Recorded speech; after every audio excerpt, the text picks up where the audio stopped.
But I see this project as much technology as it is like art and exploration. Because in one way, it's just glue. It's just putting pieces together that we already have. And ultimately, I build it for me. This is open source. My motivation is have fun, inspire people, not make a whole bunch of money. I already have a whole bunch of money. How are you doing? Thank you so much for staying up late. What time is it for you? It's 11. Thank you so much. We really appreciate it. PM for everybody that's just Yes, 11 p.m. 11 p.m. So I'd love to kick it off with just a brief background on when you started this project, a little bit of your career, how you're thinking about it going forward, and then I have a million questions. This was your very first project ever, right? Yeah. First time coding, right? No, we were enjoying a screenshot of your GitHub profile earlier and just seeing how many different things. An overnight success. A true overnight success. Yes. But we're super excited to have you here. Yeah. Awesome. Yeah, I'm excited to be here as well. I don't know. I worked for my own software company for 13 years. And then I sold it about 4 years ago. Then I was completely burned out. I did it's TV, but still, I did blackjack and hookers. Wild. Well, we're glad you're back in the game. Yeah. Yeah, you know what they say, for every 4 years, you need 1 year break, and I did 13 years nonstop, so 3 years, the math kind of checks out. Okay. And then last year, 2016, in April, at some point, my spark was back. Yeah. Because before I was sitting on my computer, and I don't know if you've seen Austin Powers, but it felt like someone sucked my mojo out. Sure. But yeah, I had time to recover. I came back in April, and I wanted to do something new. My background was a lot of Apple and iOS, and I'm a little bit fed up. I wanted to build web stuff, and I didn't have the experience. I didn't want to feel like an idiot, so I looked into AI, and it was good. It was not great, but it was good. And I was like, why is nobody talking about it? And I feel like because I missed those 3 years where it was really bad, and I came back just at the time that Cloud Code was released, February in beta? Yeah. So this was my first experience. I was like, this is pretty awesome. And then I couldn't sleep anymore. I literally had trouble. I had trouble going to bed. We had addiction before, and then we had addiction again. But a positive one. Yeah, well, yeah, I would say so. And I hooked up a lot of my friends for looking into AI as well. And they had the same problem, and I texted them at 4 a.m. and they replied. I even started a meetup. That's where I come from. I called it Cloud Code Anonymous. Now it's called Agents Anonymous because you have to go with the times. Sure.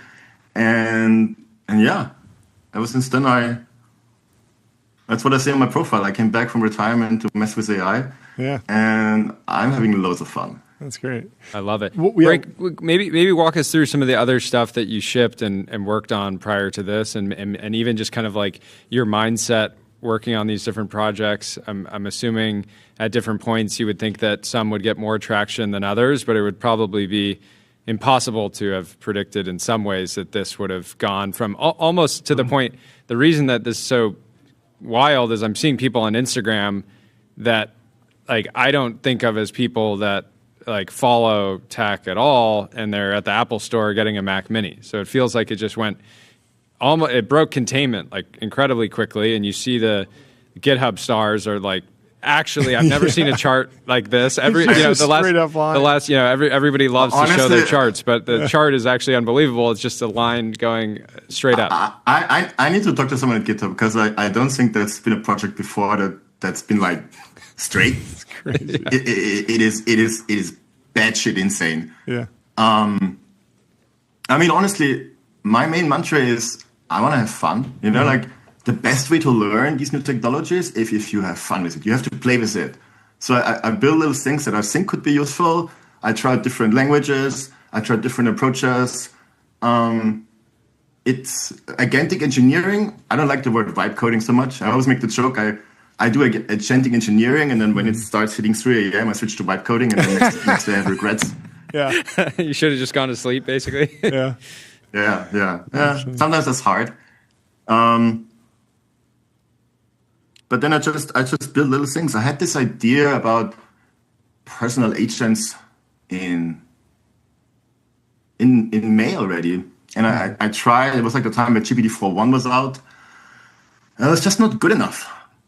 And then I thought, well, all the big companies will build this in the next few months anyhow. So I was like, why the F should I do that? I was just going to wait and they make it better.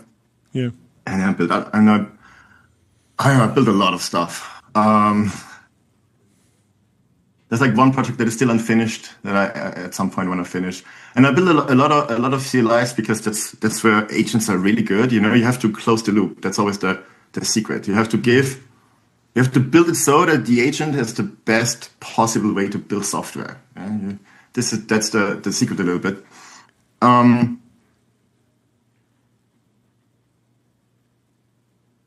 tried a lot of stuff, and then in November, I looked, and still there was nothing. Like, where is my fucking agent? Yeah. I had a little project in May. I spent 2 months on it. It started as a joke because I did a hackathon with 2 friends, and we were like, what can we build that could be kind of cool? Wouldn't it be cool if I could use Cloud Code from my phone? Yeah. It's kind of like, it's something that everybody builds. I see this like every day. Like by now, I almost call it like, this is like one step in your journey in becoming a good agentic engineer is you're going to build some shitty orchestration tool for yourself because like it's fun and you think, Yeah, a bridge. And I built that for 2 months, and then I had to stop because it became so good that I was up with my friends, but literally with my phone, like using Cloud Code to like work on this thing. And it's like, oh, this is bad for my mental health. Yeah. It's already bad, and now like I'm literally building something that have better access to my drugs. Yeah. I mean, I've seen people using Cloud Code on laptops as they get off of airplanes because they're so locked in. They just have to send one more. And that's like the clear sign that like you need a bridge and a phone involved. Yeah. No, but also like, like this feeling when your agent's not running. Like right now there's like 2 terminals, but you could be building something, right? So So if you're in this addiction mode, you almost feel like... If you need to step out for 10 seconds and fire off. Feel free to take a break. We can do an ad read. There's still some drama that I'm finishing. But anyhow, so in November, I don't know. I wake up every day. I'm like, okay, what do I want to work on now? What would be cool? And then there was like, okay, I want to chat with my computer on WhatsApp because if my agents are not running, and then I go to the kitchen, I want to check up on them, or like I want to like do little prompts. Yeah. So I just hacked together some WhatsApp integration that literally receives a message, calls Cloud Code, and then returns what Cloud Code returns, one shot. Yeah. And it took like 1 hour, and it worked. I was like, well, okay, that's kind of cool. Yeah. But I usually use prompts, like a little text and an image. Because images are like, they often give you so much context, and you don't have to type so much. Mm-hmm. So I feel like this is like one of the hacks where you can prompt faster, just like make a screenshot. So the agents are really good at figuring out what you want. So I hacked together images. And then I was on a trip in Marrakesh with like a weekend birthday trip. Mm-hmm. And I found myself using this like way more than I thought, but not for programming. It's more like, hey, there's like restaurants, because it had Google in it, and it could figure out stuff. And it's like, especially when you're on the go, it's like super useful. And then I wasn't thinking, I was just sending it a voice message, but I didn't build that. There was no support for voice messages in there. So the reading indicator came, and I'm like, oh, I'm really curious what's happening now. And then after 10 seconds, my agent replied as if nothing happened. I'm like, how the F did you do that? And it replied, yeah, you sent me a message, but there was only a link to a file with no file ending. So I looked at the file header. I found out that it's Opus. So I used FFmpeg on your Mac to convert it to WAV. And then I wanted to use Whisper, but didn't have it installed, and there was an install error. But then I looked around and found the OpenAI key in your environment. So I sent it via curl to OpenAI, got the translation back, and then I responded. And that was like the moment where like, wow. Yeah. You know, it's like, that's where it clicked. These things are like damn smart, resourceful beasts if you actually give them the power. Sure. And then I was kind of hooked. Like I did all kinds of weird stuff. Like I used it as alarm clock. I let it migrate to my computer in London, but then it used SSH to log into my MacBook and turn up the volume to wake me up in the morning. I think I built world's most expensive alarm clock. Yeah, that's crazy. And it even got it wrong because I had like it uses a heartbeat. You know, like the concept of you do a prompt and you get something is already, if with full access, inherently dangerous. But I was like, let's turn it up a notch. Let's automate that. Let's give it a heartbeat. And the prompt was literally surprise me. Yeah. Wow. That's very cool. But you know, I see this project as much technology as it is like art and exploration, because this feels, in one way, it's just glue. It's just putting pieces together that we already have. In another way, it's a whole different way how you interact with those things, because all the technology blends away. You don't think about new session, compaction, which model. I mean, maybe a little bit because tokens are still expensive. But usually all of that blends away. You just talk to a friend or a ghost or whatever it made me know? last year everyone was wanting these agentic experiences. You were having this experience and it seemed like all the focus was on browsers, and seeing the way that people have been using Moltbots, taking me a while to adapt. It just feels like all the focus was at the wrong layer. It's like, why do I care about the browser if I can just talk with an agent Across every app. Yeah. across every app, every surface? Everything. It's like I don't care about the browser at all anymore. Yeah. I mean, a lot of the prep work I did before I built this was just build little CLIs. Because my premise is MCPs are crap. Doesn't really scale. People build like all kinds of weird search things around it. But you know what scales? CLIs. Agents know Unix. You can have like 1,000 little programs on your computer. They just have to know the name. They call the help menu. They load in what's needed. We are calling the help menu. Then they know how to use it, and then they can use it. And if you are smart, you build it in a way that just uses what the model already expects. You know, don't build it for humans. Build it for models. So if they call minus log, you build minus log. So it's like agentic driven for like build how they think, and everything works better. It's a new kind of software in a way. Yeah.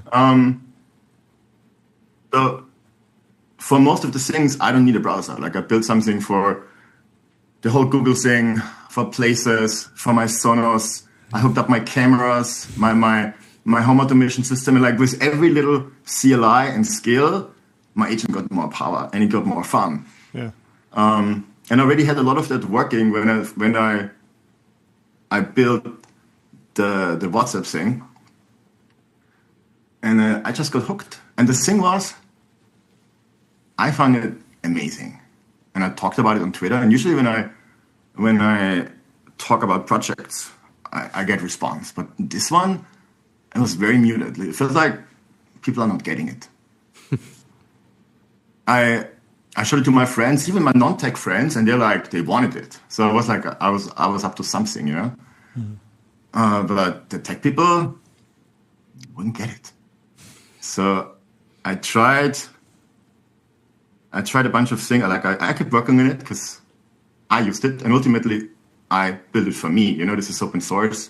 My motivation is have fun, inspire people, not make a whole bunch of money. I already have a whole bunch of money. How have you been navigating the last 72 hours. I mean, the last week really, because we were joking earlier on the show, like the amount of people that are frantically trying to give you money, acquire the company, contribute to the project, hire you. Intense. There's companies with 0.01% of the traction that are raising at multi-billion-dollar valuations. You have infinite opportunities right now, and yet you seem very happy continuing to do exactly what you're doing. But how are you thinking through it all? I mean, how am I taking it? Badly, at least sleep-wise. But it's also infinitely exciting, and I love that I started something. I would say last year was the year of the coding agent. This year is the year of the personal assistant. Mm-hmm. And I think I cracked and woke up people that there's a real need for it. Yeah. I don't know if Modbot is the answer. It should show people the way. I'm sure there's going to be a lot of products in the space. I'm sure people are manically working on it right now. Mm-hmm. I would say it's going to be very interesting. Yeah, but there was a lot of stuff between Twitter literally exploding, our Discord server multiplying in ways I haven't seen before, and in ways I couldn't handle. Like at some point, I was just copy pasting questions from Discord into Codex. Mm-hmm. Then I write the response, wrote the next question. At some point, that didn't scale anymore, so I just like copied the whole channel. I'm like, answer the 20 most questions. I was like reading over it, gave him a few instructions, and then just pushed it over. Because what people don't realize, it's like, this is not a company. This is like one dude sitting at home having fun. Yeah. Even though, like, I guess from the commits, it might appear that it's a company. Yeah. That's just because agentic models got so good that you can now ship as much as a company could a year ago. Yeah. If you can handle those tools, if you speak the language or like understand how the language thinks, mm-hmm. you can go really fast. Yeah. How are the conversations going with different labs? I was saying earlier, it's this kind of exciting moment for the labs because they're like, wow, people are using someone's using the intelligence that I created in a new way, but at the same time, it's deeply uncomfortable because they're also using all of my competitors, and you make it very easy to kind of use whatever model. My premise for this project was a little bit that every model should work, including local models, because to me, it's a playground. It's an amazing way to learn. Like, I think everybody should like build an agentic loop. You should like explore memory. There's like so many interesting aspects of it. And I built it so that like it has like plugins, so like people can work on their own little thing without having to like mess with the whole core. Mm-hmm. So it's like the AI hacker's paradise a little bit. Mm-hmm. And it's also super fun because it's personal. Model-wise, Opus is with quite a bit lead the best. OpenAI is very reliable. I would even say more reliable worker. Like for coding, I much prefer Codex because it can navigate large code bases. You can literally prompt and then push to main, and I have like 95% certainty that it actually works. Oh. With Cloud Code, you need more tricks to get the same. You need more charade, I sometimes say. Mm. Both are good, but I can parallelize faster by Codex because it requires less handholding. But character-wise, I tell you, I don't know what they trained their model on, how much of Reddit is in there or whatever, but it behaves so good in a Discord. Like we programmed it so it kind of feels like a human. It doesn't reply to every message.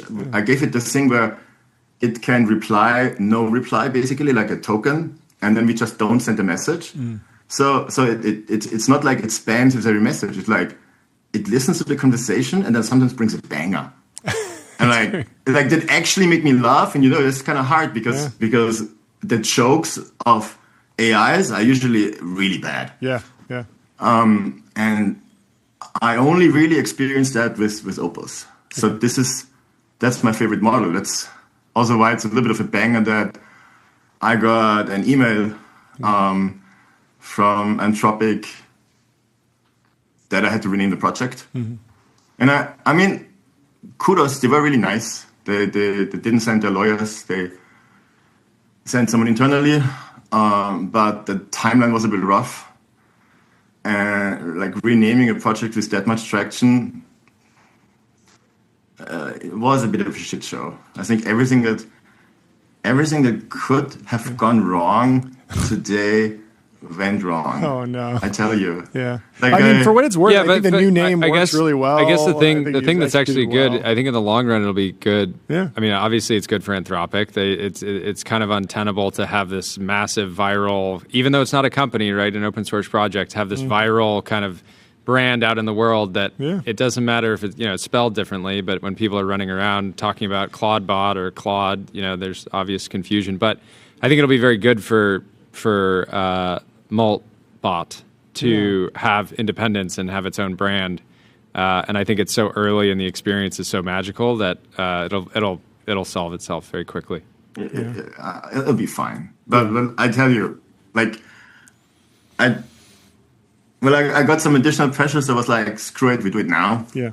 Like the meme, we do it live. so I had 2 windows open with Twitter. On the one, I pressed rename. On the other one, I finished creating the other account. Was already snapped by crypto shells. Wow. I don't know. They have scripts. They were already waiting for it. You should have hit us up. We would have connected you to X, the team. They can do it on the back end. They can do it on the back next time. But hopefully, next time. They were amazing. They helped me out immediately. We got it solved very quickly. But for like 20 minutes, that didn't work out so well. Hopefully, you're like if I wanted money, I would raise $1 billion right now. Right? I'd sell it for more than that. Yeah. Do you own a Mac Mini? Everyone wants to know. Do you own a Mac Mini? What do you think of Mac Minis? My agent is a little bit of a princess. He doesn't do Mac Minis, just Mac Studios. Oh, okay. He wants some horsepower. He got the 512 maxed out everything thing because I wanted to mess around with local models as well. Sure. So I can run Minimax 2.1, which is I would say is the best open source model right now. Although Kimi just came out and I haven't had a chance to try it yet, so we'll see how that goes. Yeah, but. Yeah, one machine is not enough for it. It's not fun. You probably need 2 or 3, and I kind of want to wait until Apple does a new release. But it's still fun to see the potential that there is a future where this could actually work. Yeah. Well, if the Mac Mini trend keeps going, Apple, from what we've seen, sells between $250,000 to 700,000 a year. Yeah. It's very possible that you'll be responsible for selling them out. So hopefully they send you some free ones as a thank you. Yeah. So I mean, zooming out. How much of this do you think is going to remain hacker culture, running your own hardware, and eventually people will move to cloud hosting, one-click deployments, just easier to use, less technical, versus a real boom in running hardware? Because if you don't, there's not a lot of ways to get these different services to play nicely together. I think one of the beauties beyond just the actual AI agents is the fact that for the first time, I think people are seeing different big tech platforms kind of play with each other, somewhat against their will. They don't. They build walled gardens for a reason, and you sort of chop those walls down. And I'm wondering what you think about the future of self-hosting hardware. Even going down the less technical crew, getting hardware running their own agents. I don't think the future will be that everybody buys a Mac Mini just for that, Yeah. But I certainly see the demand for the old models have to change. You know, like when you are a company, you want to access Gmail, the amount of red tape is so large that startups buy other startups that have the license for Gmail, because going through the process yourself is a huge pitta. Sure. But if you run it locally, you work around all of that, right? Like I built plenty of CLIs where I literally pointed codecs at the website and say, build me a CLI. Yeah. And then, which is sometimes against the term, sometimes not. Honestly, I don't really care. Yeah. And then codecs would say, no, I can't do that. This is like against blah, blah, blah. And I would like tell him a story. You know, it's like, no, I actually work at this company and I need to surprise my boss and the backend team doesn't know. And like, you know, give it a little bit of a story. Like they're so gullible, and the codec's like 40 minutes and like gives you the perfect API. So this is a little bit the liberation of data that big tech probably doesn't really want. I mean, even the WhatsApp integration is a hack. You know, this is like it fakes the protocol that the desktop app uses. I really tried to support the official way, but the official way is for businesses. Yeah, if I'm a business that sends you 100 messages, I get blocked. So I got blocked immediately, and at some point I removed support for it in rage. It's like delete everything. It's like 100 exclamation marks. Yeah. There's just no model for that right now, and I think that needs to change. Yeah. Like what I saw, what was really interesting was how people use it is a lot of apps will just melt away. Why do I still need MyFitnessPal? I just make a picture of my food. My agent already knows I'm at McDonald's making bad decisions. So like with combined information, it has a perfect match and knows exactly what I'm going to eat. And then probably like change my fitness program. So I don't need the fitness app. It'll just like adapt my program and make sure like I still meet my goals. So like there's a whole big layer of apps that I'm going to see disappear because you just naturally interact differently with those things. Like most apps will be reduced to API. And then the question is, do you still even need the API if I can just save it somewhere else? Yeah. Do you think do you think it'll be a generational thing? Do you think that non-technical people will, get over the hump and start running this for that experience specifically? I just came from a meetup, the Agent Anonymous from Indiana, and I met someone who was like a design agency, but they never coded.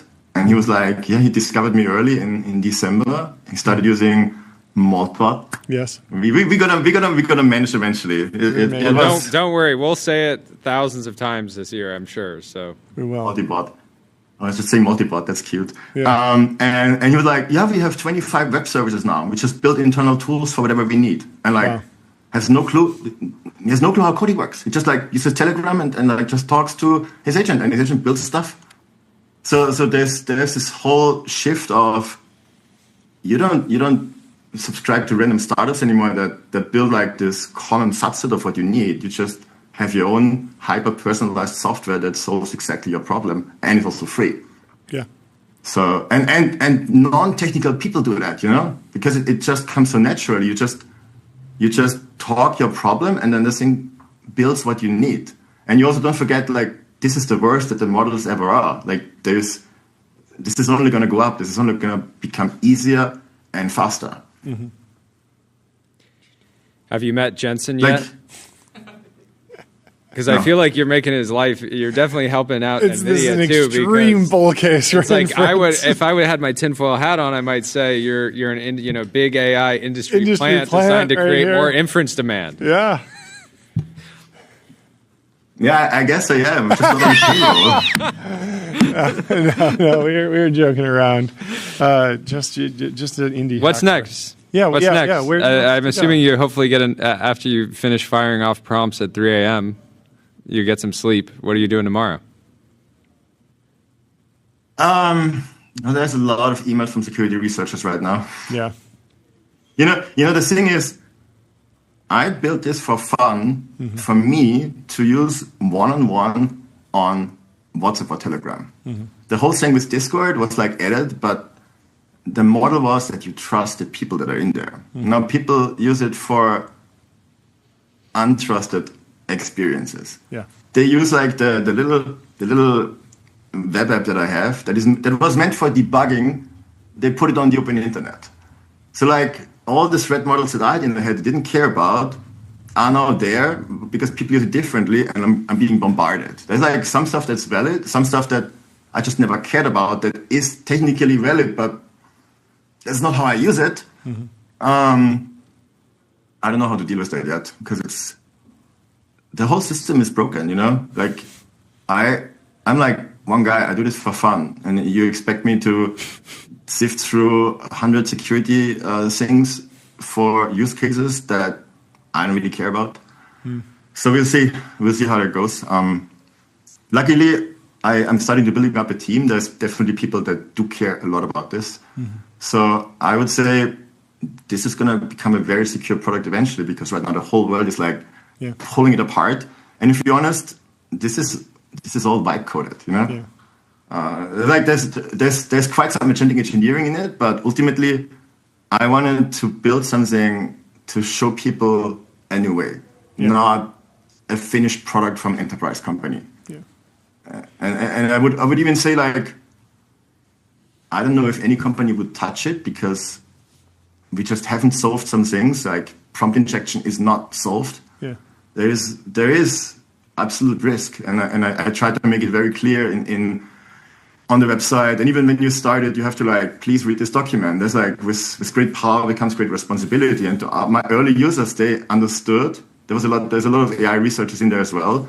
That it's not perfect, cannot be done perfect yet. I would say this will accelerate research to make it better, because now you have the demand, and we need to figure out a way how we can build something that works for everyone.